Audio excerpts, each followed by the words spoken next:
ఈరోజు మనం కొత్త ఇంట్రెస్టింగ్ ఫ్యాక్ట్ని తెలుసుకుందాం. అది ఏపీలోని ట్రెండ్ అవుతున్న జీఎస్టీ. పేద మధ్యతరగతి వర్గాలకు సూపర్ గిఫ్ట్ ఇచ్చింది ఏపీ ప్రభుత్వం.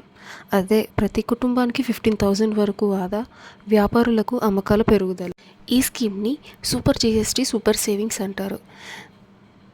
సో దేశవ్యాప్తంగా తక్కువ జీఎస్టీ రేట్లు, రోజువారీ ఉపయోగించే చాలా వస్తువులపై జీఎస్టీ 0% లేదా 5% మాత్రమే.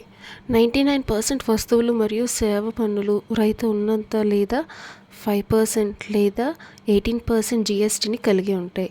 లైక్ ఇప్పుడు మనం చూసుకుంటే కిరాణాల సామాన్లపై అంటే రీటైల్ వాటిపై గతంలో 18 to 5% మధ్యలో ఉండేది. ఇప్పుడు అసలు లేనే లేదు, లేదా 5% అంటే 13% తగ్గినట్టు. అండ్ రోజువారీ నిత్యావసరాలు అంటే సోప్స్, బ్రషెస్ ఇలాంటి వాటికి చూసుకుంటే గతంలో 18% to 12% ఉండేది. ఇప్పుడు ఓన్లీ 5% మాత్రమే. ఇలా ప్రతి దాంట్లోని దగ్గరగా 5% వరకు తగ్గినట్టే జీఎస్టీ. ఫుల్ వీడియో కోసం నా ఛానల్ చెక్అవుట్ చేసేయండి.